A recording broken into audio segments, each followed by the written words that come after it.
Aruma readjusts back to his everyday life at the school. After he heads for lunch, the beast that had previously emerged from his ring once again appears. However, to both their surprise, he can suddenly now talk, discovering himself to be the manifestation of the gluttonous feeder ring. After chastising Aruma for his poor use of magical abilities, the beast gets him to use a transformation spell to give him a proper form, which ends up becoming a small, slender, one-eyed figure in a suit. He also tells Aruma to refer to him as Alucard. He convinces Aruma to continue experimenting with his transformation abilities, eventually leading him to transform into his Irumi outfit. At the same time, Amiri finds him and is completely flustered and confused at the sight of Aruma in a dress, and runs off before he can explain himself. He wants to clear up the misunderstanding, but Alucard refuses to reveal himself unless they can prove there are more cases like him. Aruma tries to ask Sullivan for answers, but he brushes it off as nonsense.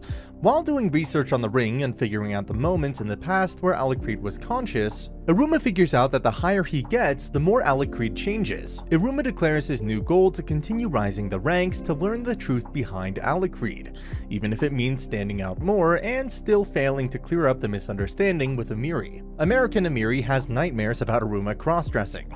Crocell forces Aruma to wear his dress for a photograph as her fans are demanding to know who the idol was at her concert. During the struggle, Amiri witnesses Aruma on top of Crocell and drags him away. When she asks him about the magical apparatus battler, which after the incident with Kiriwo has been closed, she offers to reopen it if Aruma, Clara, and Asmodeus each obtain letters of recommendation from 3 battler presidents.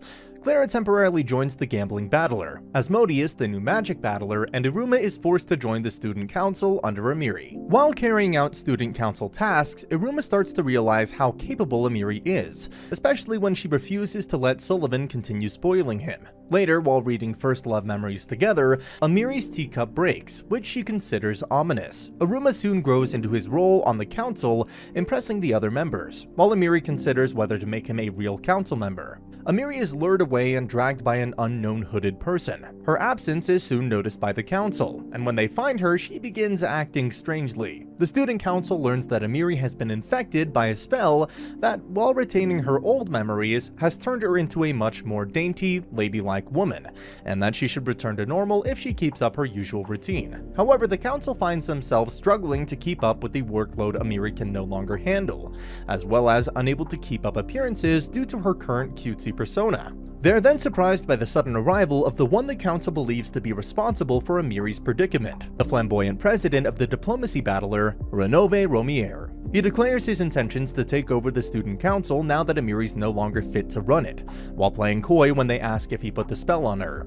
He challenges them to a dissolution election, where the student body can vote on who should be the student council, and whoever loses must be dissolved. Aruma slaps his hand away when he starts touching Amiri, leading him to retreat while the rest of the council praises him. The following day, Renove uses his bloodline ability, Charisma, to campaign, leading to a mixed reception until he promises to be more lenient and fun than the current student council, while Amiri struggles to keep up with her small support. When Amiri asks him to talk, Aruma decides to contact Clara and Asmodeus for assistance. While waiting, Alucard reappears, telling Aruma the spell is nearly undone and just needs a trigger to completely fix it. Amiri then enters facing Aruma, dressed in her original student council attire. Amiri had hoped her old outfit would trigger her return to normal, but she's now considering quitting the student council to begin a peaceful high school life with Aruma. Aruma refuses and praises the hard work of her old personality. During the election, Renove promises to make the school a pleasure paradise. Aruma's support reminds Amiri of how great she wanted Babbles to become, and she gives an impassioned speech, imploring the students to pursue their own desires instead of Renove's. Spotting Aruma in the crowd, Amiri realizes she is completely in love with him, triggering her return to normal. Just as Clara and Asmodeus apprehend the real culprit, Eligoth Chanel, who created ladylike perfume to make Amiri cutesy to satisfy his perverted fantasies. After Eligoth is punished, Amiri invites Renove to the council. She also invites Aruma, but following her speech about pursuing her desires, he chooses to have the magical apparatus battler reinstated, but also hopes to see Amiri at their next reading of First Love Memories. Alucard suggests the last trigger was difficult because Amiri secretly wanted Aruma to think she was cute. Amiri worries about acting normally around Aruma, but finally decides to pursue her own desire to make Aruma hers. Sullivan decides to throw a party and insists that Aruma invite invite his friends. Iruma cleans obsessively when Alucard teases him about Clara being the first girl he invited over. Iruma's grandpa, Sullivan, insists they play Dark Parade in the basement, which Iruma realizes is the demon version of a test of courage. Sullivan sets up a fake monster he can defeat to impress Iruma's friends, only for Asmodeus to defeat it first. After Sullivan grovels for help, Opera uses a 3D projector to fake a dragon, which Sullivan defeats. They also find a chest containing a cake that Opera made as the prize for winning the game. Sullivan is once again depressed when the Opera gets more credit for the cake than he did defeating the dragon. After Clara and Asmodeus leave, Sullivan is cheered when Iruma thanks him for letting his friends visit. Iruma realizes he still has a lot to learn about demon society, so Alucard decides to secretly help and magically changes Iruma's personality to resemble a teenage demon, experiencing their first evil cycle of wanting to do evil deeds. The next morning, Sullivan is horrified to discover his darling Iruma has become rude, ungrateful, and just downright evil. Iruma's new personality leads his classmates to assume that Iruma is in his evil cycle. When Iruma sees other students taking advantage of his fellow misfit classmates, he confronts Kalego and demands that they get a better classroom.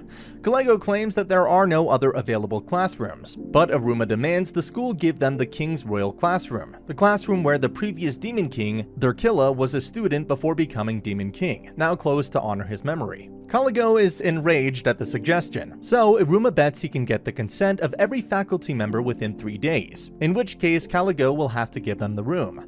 Most of the misfits claim they don't actually care about the room, they only care about what is fun and best serves themselves, which Iruma points out is how real demons should be, egotistical, selfish, and evil, which is exactly why the misfits deserve the King's classroom the most. Inspired, the whole class agrees to help win the room. Iruma reveals he has a plan to get the faculty's consent, and he requires the help of Jazz, the misfits' notorious thief, and pickpocket. Iruma deliberately enrages Kalego by allowing Jazz to pickpocket his diary, which they trade to Momonoki, an instructor with a crush on Kalego, for her consent. Clara gets the consent of Instructor Furcus in exchange for Schneider, the Misfits' most intelligent student assisting her research. Instructor Morax trades his consent for Kamui's perverted knowledge. Picaro and Goemon get consent from Instructor Solas in exchange for clearing weeds. Iruma poses for a family photograph to get Sullivan's consent. Orias wagers his consent in a game with Lead, the Misfits' notorious gambler. Despite his luck-boosting magic, Orias is affected by the magic of Elisabetta to show her favoritism and loses to Lead. Instructor Pure wages consent on a duel with Sabnok, who tried to duel him in the opening ceremony. However, Sabnok offers a sincere apologies for his actions, shocking Pure that Sabnok has matured so much, and he gives his consent. Iruma decides to get additional consent from Amiri and the council, convincing her with a heartfelt speech about the Misfits' potential and sealing the deal with a wall slap that overwhelms her heart. After 3 days, the Misfits easily collected all the remaining consents except one, Kalego's. Iruma confronts Kalego with the teacher consent forms, but Kalego points out that his agreement with Iruma used the word faculty, not teachers, meaning Iruma was supposed to get consent from everyone employed at Babylos, like the janitors, chefs, and librarians. For his lack of critical thinking, Kalego claims Iruma is unworthy to inherit Durkilla's classroom. Suddenly, all the other staff arrive with their consent forms, having decided to help Iruma in gratitude for helping all of them in the past. Defeated, Kalego furiously gives his consent as well. As the classroom has been sealed for centuries, massive crowds gather to see the Misfits' classroom and learn that they have become famous. Kalego opens the doors with much ceremony, revealing the classroom to be as luxurious as a castle, with multiple floors, rooms, and expensive furnishings. Iruma takes possession of Durkilla's old throne, shocking everyone into silence as he temporarily takes on the appearance of a true Demon King. The very next day, Alucard's spell on Iruma finally runs out, returning Iruma to normal and revealing him to be completely embarrassed. Iruma apologizes to everyone at the school, but they don't care as they've become closer friends. Everyone poses for a photograph with Iruma on Durkilla's throne, including a furious Kalego. Kalego informs the Misfits that the end of Terminus, Demon Summer Vacation, is approaching. But if they fail their exams, they must attend supplementary classes during Terminus instead. Iruma reveals to Clara and Asmodeus that he is bad at studying. Plus, he can read the questions thanks to Sullivan's spell, but cannot understand what the questions are about. Asmodeus decides that they will form a study group, revealing that anyone with a high enough score goes up a rank, but if they score too low, they could go down a rank. Amiri forces Ilagoth to join the magical apparatus battler as keeping an eye on him has become too time-consuming for the council.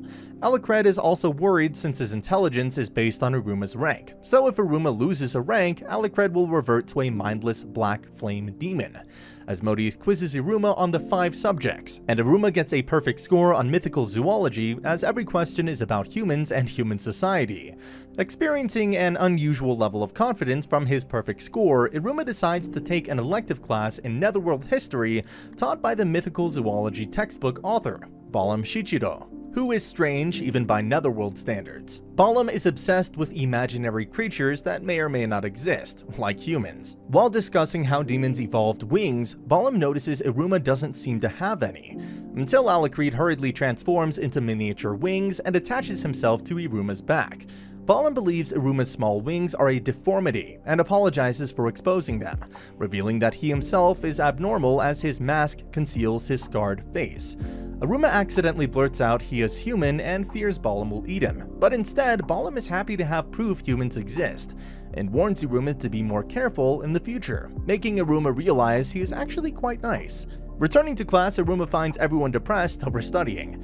Iruma, who always had to spend summer breaks working, is motivated by innovations to spend Terminus having fun with the Misfits. Balam appears and it is revealed that he and Kalego were actually classmates years ago, and are still good friends. Seeing the Misfits struggling, Balam shows them different ways of studying, such as singing songs and playing games, and even creates educational picture books for Iruma. The Misfits begin helping each other, and Iruma finds that studying has become fun. Finally, the day the exams arrives. Kalego informs the Misfits that they all passed their exams. Several of them have gone up a rank, and Schneider, the most intelligent, has gone up 2 ranks. Asmodeus claims that without Iruma's influence, most Misfits would have failed. Kalego congratulates Iruma on passing, but it was not enough to go up a rank. Iruma informs Balam, who agrees that Iruma seems able to influence people to be better. Kalego reveals that Balam is the only other Ket, rank 8, apart from himself, and he can sense lie, which he uses to catch exam cheaters like Elagoth, though Balam does admit one student seems immune to detection. Amiri invites Iruma to their usual manga reading, only for Clara to inform her that Iruma is at karaoke with the boys, so she drags Amiri to a girls-only tea party with Elisabetta and Krosel. Elisabetta insists on talking about relationships, and Clara realizes she might have a crush on Iruma and wouldn't mind marrying him, causing Amiri to realize Clara might be a serious rival. After a brief argument over Iruma and love, everyone agrees to swap contact information and meet for another tea party. Iruma arrives to read manga to Amiri but is thrown out as it's a girls-only tea party. Kalego is furious when Sullivan forces him to carry out home visits. Visiting Asmodeus' home, he learns that his obsession with Iruma has caused him to neglect his younger sisters.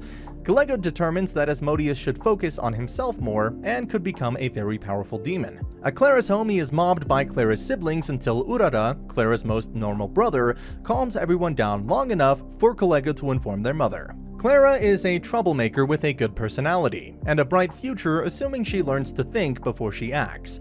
The other visits go just as badly as the first, as he must duel with Goemon's father, protect his wallet from Jazz's brother, and avoid marrying Leed's older sister. Arriving at Iruma's home, it transpires Kalego is terrified of Opera, who was his senior in high school, and would torment Kalego to amuse himself. Kalego informs Sullivan that Iruma has average grades, and is always involved in major incidents, but has made many useful friends and has a natural ability to overcome challenges. Kalego attempts to leave, but Opera tricks Iruma into summoning him in his cute owl form for amusement. As a result of the visit, Kalego gives the Misfits homework for the holidays. Terminus begins and the Misfits invite Iruma to the Walter Amusement Park. Iruma and the Misfits attend Walter Park, but Sullivan has insisted Kalego, Balam, and Opera attend as bodyguards. Amiri also attends, mistakenly thinking it would be a date alone with Iruma. As the Misfits want to try different things, they split into 3 groups. Kalego is pressured into funding a prize for the team that has the most fun, but insists those in 3rd place receive double homework. Opera takes the girls, Balam takes Iruma, Asmodeus, Sabnok, and Picoro, while Kalego takes Jazz, Goemon, Kamui, and Lead. The girls dance to force Amiri to buy a cute dress. Kalego's team decided to somehow force him to enjoy himself. Iruma sees Ronave, who reveals that Walter Park is owned by his father. Ronove also accidentally reveals that the park's basement is actually Ouroboros prison, where imprisoned criminals secretly have their magic drained to power the park. It is revealed that Kiryu is in the prison and is working with a group of other inmates to escape, including outside assistance from the notorious Musashino crew, an extremist group who believe demons should revert to being evil. Kiryu had arranged to help them destroy Walter Park if they freed them from prison first. Opera's team had fun trying on dresses with Walter employees Miki and Hyuderin. Kalego's team takes part in a shooting game with employees Atori and Maemoto. Kalego's team considers exploring Kiritagi Street, but are warned by Kalego that a battle once occurred there between demons during their evil cycles, and even today it is a corrupt place where criminals gather. Coincidentally, Aruma gets lost down Kiritagi Street and is almost grabbed by a shady demon, but is saved by a lady named Shida. Despite her serious demeanor, she buys him ice cream and asks if he can show her how to have fun.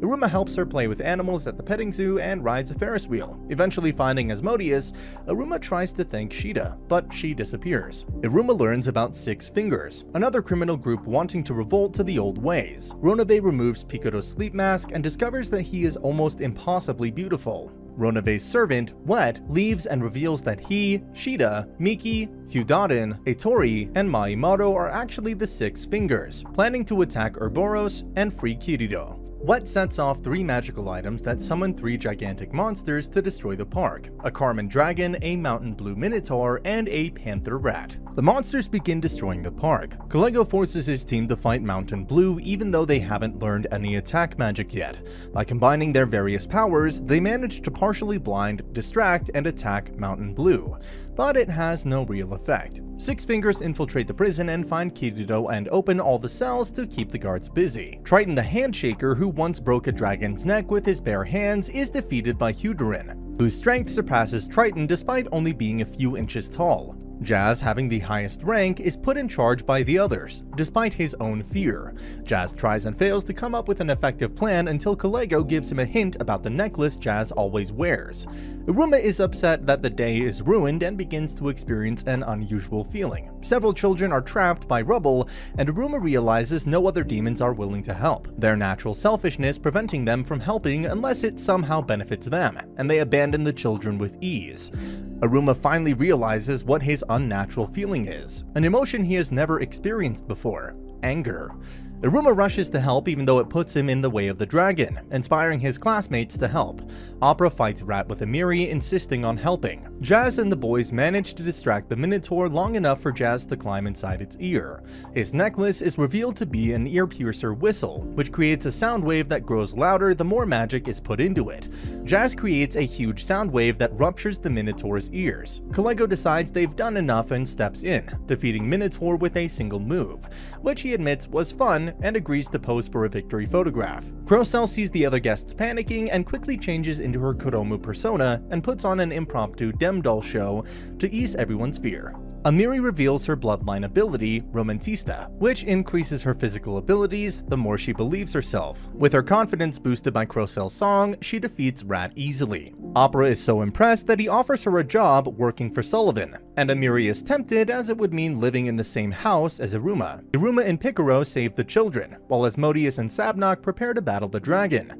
Asmodeus and Sabnok become distracted, arguing with each other while fighting the dragon. The dragon turns on Balma, Iruma, and the children, who only survive thanks to Balam. Asmodeus is distracted, thinking Aruma is hurt, allowing the dragon to kill Asmodeus. Aruma is devastated until it is revealed that Sabnok had saved Asmodeus.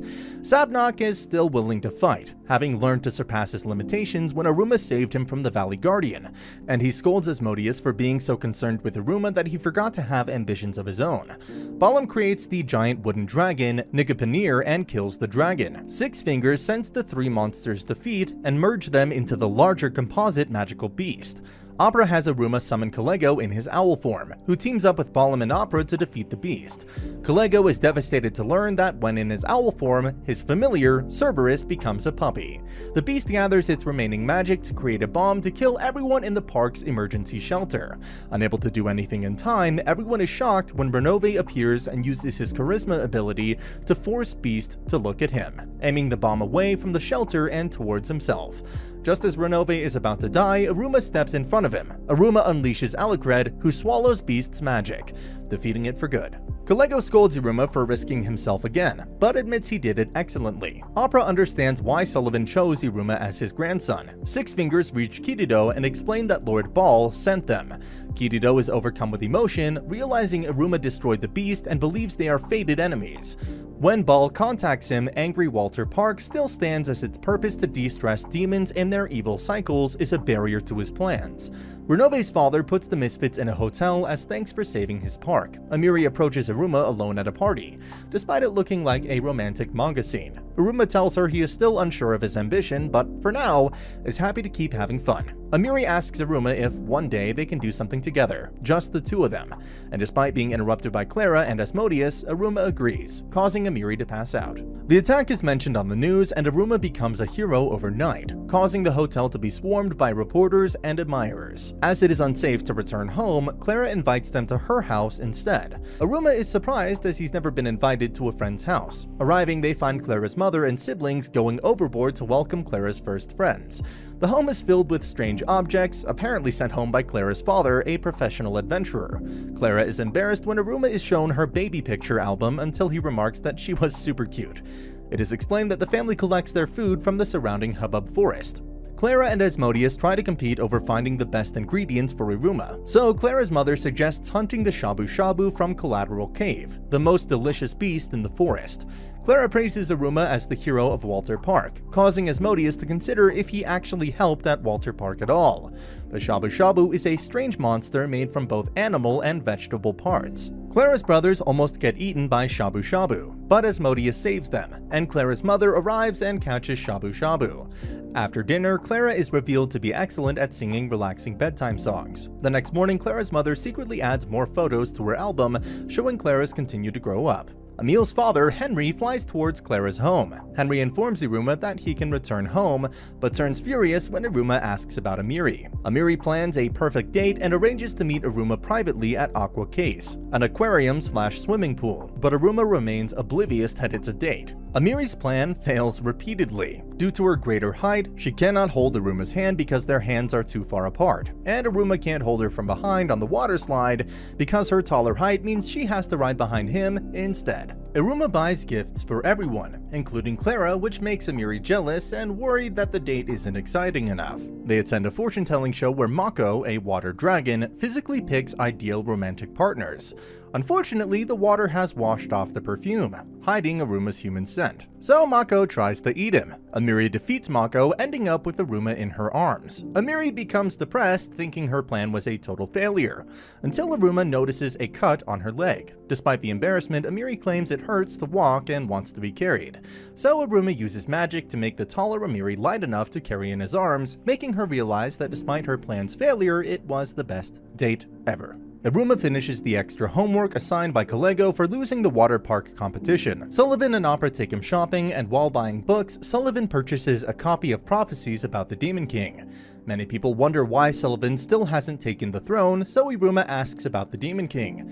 Sullivan remembers how Durkilla, the now missing Demon King, was a lot like Iruma. Sullivan explains about the 13 Crowns, the leaders of the Netherworld, like Sullivan. To become Demon King requires the support of all 13. But it is a heavy responsibility as the Demon King is the Netherworld itself, and his power over it is absolute and can remake it any way they see fit, explaining that the current Netherworld society is simply the way Durkilla wished it to be. Sullivan even remarks that he would be interested to see what would happen if Iruma became Demon King, something Iruma seems quite concerned about, especially later after reading the prophecy scroll. Alucrid summons himself and berates Iruma for forcing him to swallow all Beast's magic and then largely ignoring him ever since, while enjoying himself. As the new term begins, Kalego informs the Misfits that unless they all achieve Deleth, 4th rank, they will lose their right to use the Royal Classroom. And that's the end of the video. As always, if you liked what you saw, subscribe to the channel. I'll be uploading a lot of videos just like this, so I'll see you